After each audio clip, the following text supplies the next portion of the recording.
السلام علیکم۔ شروع کرتے ہیں جنگ فجار کا واقعہ۔ خانہ کعبہ میں تانبے کے دو بت تھے۔ ان کا نام اصاف اور نائلہ تھے۔ طواف کرتے وقت مشرک برکت حاصل کرنے کے لیے ان کو چھوا کرتے تھے۔ حضرت زید بن حارث رضی اللہ تعالیٰ عنہ فرماتے ہیں، ایک مرتبہ آپ صلی اللہ علیہ وآلہ وسلم بیت اللہ کا طواف کر رہے تھے۔ میں بھی آپ کے ساتھ تھا۔ جب میں طواف کے دوران ان بتوں کے پاس سے گزرا تو میں نے بھی ان کو چھوا۔ نبی پاک صلی اللہ علیہ وآلہ وسلم نے فوراً فرمایا، ان کو ہاتھ مت لگاؤ۔ اس کے بعد ہم طواف کرتے رہے۔ میں نے سوچا ایک بار پھر بتوں کو چھونے کی کوشش کروں گا تاکہ پتہ چلے ان کو چھونے سے کیا ہوتا ہے۔ آپ نے کس لیے مجھے روکا ہے؟ چنانچہ میں نے ان کو پھر چھو لیا۔ تب آپ نے سخت لہجے میں فرمایا، کیا میں نے تمہیں ان کو چھونے سے منع نہیں کیا تھا؟ اور میں قسم کھا کر کہتا ہوں کہ نبی پاک صلی اللہ علیہ وآلہ وسلم کبھی بھی کسی بت کو نہیں چھوا، یہاں تک کہ اللہ نے آپ کو نبوت عطا فرما دی اور آپ پر وحی نازل ہونے لگی۔ اس طرح اللہ تعالیٰ حرام چیزوں سے بھی آپ کی حفاظت فرماتے تھے۔ مشرک بتوں کے نام پر جانور قربان کرتے تھے، پھر یہ گوشت تقسیم کر دیا جاتا تھا یا پکا کر کھلا دیا جاتا تھا، لیکن آپ نے کبھی بھی ایسا گوشت نہ کھایا۔ خود آپ نے ایک بار ارشاد فرمایا، میں نے کبھی کوئی ایسی چیز نہیں چکھی جو بتوں کے نام پر ذبح کی گئی ہو، یہاں تک کہ اللہ تعالیٰ نے مجھے نبوت عطا کر دی۔ اس طرح سے آپ سے پوچھا گیا، کیا آپ نے بچپن میں کبھی بت پرستی کی؟ آپ نے ارشاد فرمایا، نہیں۔ آپ سے پھر پوچھا گیا، آپ نے کبھی شراب پی؟ جواب فرمایا، نہیں۔ حالانکہ اس وقت مجھے معلوم نہیں تھا کہ کتاب اللہ کیا ہے اور ایمان کیا ہے۔ آپ کے علاوہ بھی اس زمانے میں کچھ لوگ تھے جو جانوروں کے نام کے ذبح کیا گیا گوشت نہیں کھاتے تھے اور شراب کو ہاتھ نہیں لگاتے تھے۔ بچپن میں آپ نے بکریاں بھی چرائیں۔ آپ مکہ کے لوگوں کی بکریاں چرایا کرتے تھے۔ معاوضے کے طور پہ آپ کو ایک سکہ دیا جاتا تھا۔ آپ فرماتے ہیں، اللہ تعالیٰ نے جتنے نبی بھیجے ان سب نے بکریاں چرانے کا کام کیا۔ میں مکہ والوں کی بکریاں سکے کے بدلے چرایا کرتا تھا۔ مکہ والوں کی بکریوں کے ساتھ آپ اپنے گھر والوں اور رشتہ داروں کی بکریاں بھی چرایا کرتے تھے۔ پیغمبروں نے بکریاں کیوں چرائیں؟ ان کی وضاحت یوں بیان کی جاتی ہے، اس کام میں اللہ تعالیٰ کی زبردست حکمت ہے۔ بکریاں کمزور جانور ہیں، لہٰذا جو شخص بکریاں چراتا ہے اس میں قدرتی طور پر نرمی، محبت اور انکساری کا جذبہ پیدا ہوتا ہے۔ ہر کام اور پیشے کی کچھ خصوصیات ہوتی ہیں، مثلاً قصاب کے دل میں سختی ہوتی ہے، لوہار جفا کش ہوتا ہے، مالی نازک طبع ہوتا ہے۔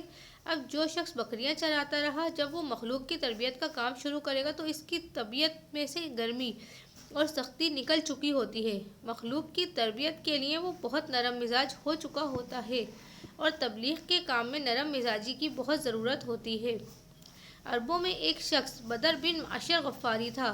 یہ عکاص کے میلے میں بیٹھا کرتا تھا، لوگوں کے سامنے اپنی بہادری کے قصے سنایا کرتا تھا، اپنی بڑائیاں بیان کرتا تھا۔ ایک دن اس نے پیر پھیلا کر اور گردن اکڑا کر کہا، میں عربوں میں سب سے زیادہ عزت دار ہوں، اور اگر کوئی خیال کرتا ہے کہ وہ زیادہ عزت والا ہے تو تلوار کے زور پر یہ بات ثابت کر دکھائے۔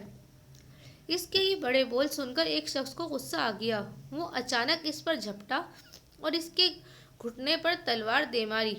اس کا گھٹنا کٹ گیا۔ یہ بھی کہا جاتا ہے کہ گھٹنا صرف زخمی ہوا تھا۔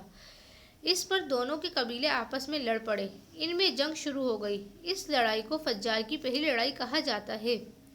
اس وقت آپ صلی اللہ علیہ وآلہ وسلم کی عمر 10 سال تھی۔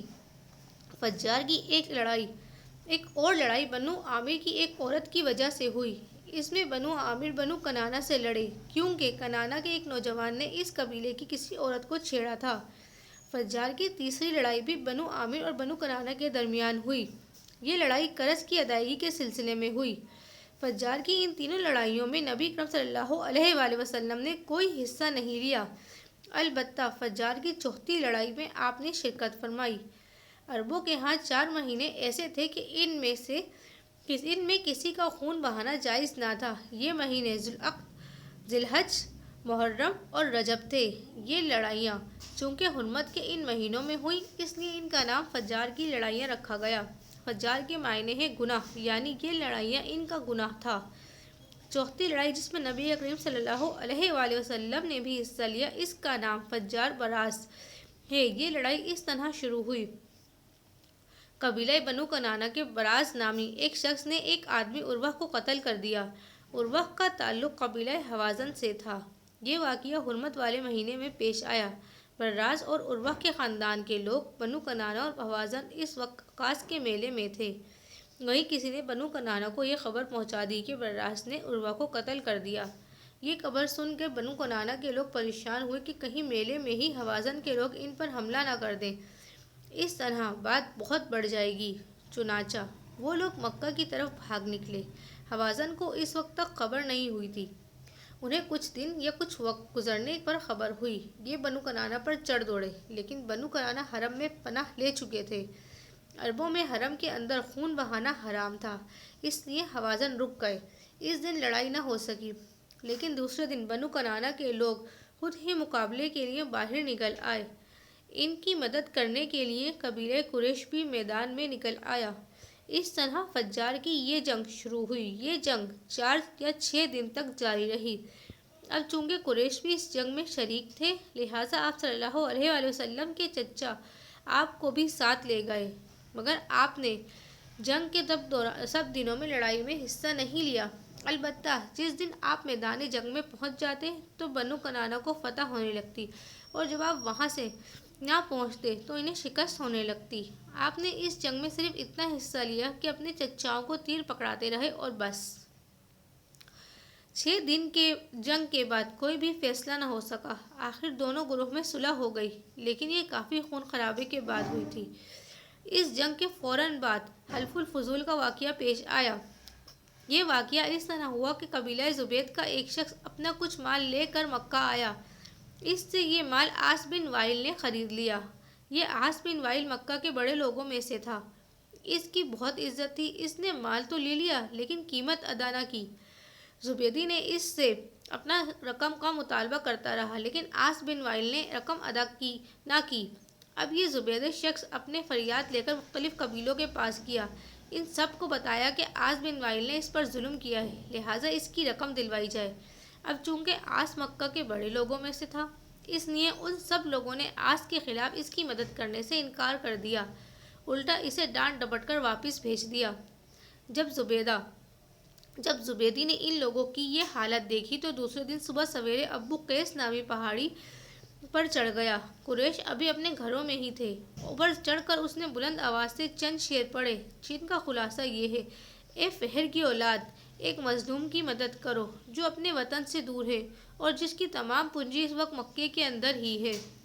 اس زبیدی شخص کی فریاد آپ صلی اللہ علیہ وآلہ وسلم کے چچا زبیر بن عبد المطلب نے سن لی۔ ان پر بہت اثر ہوا۔ انہوں نے عبداللہ بن جدعان کو ساتھ لیا اور اس آدمی کی مدد کے لیے اٹھ کھڑے ہوئے۔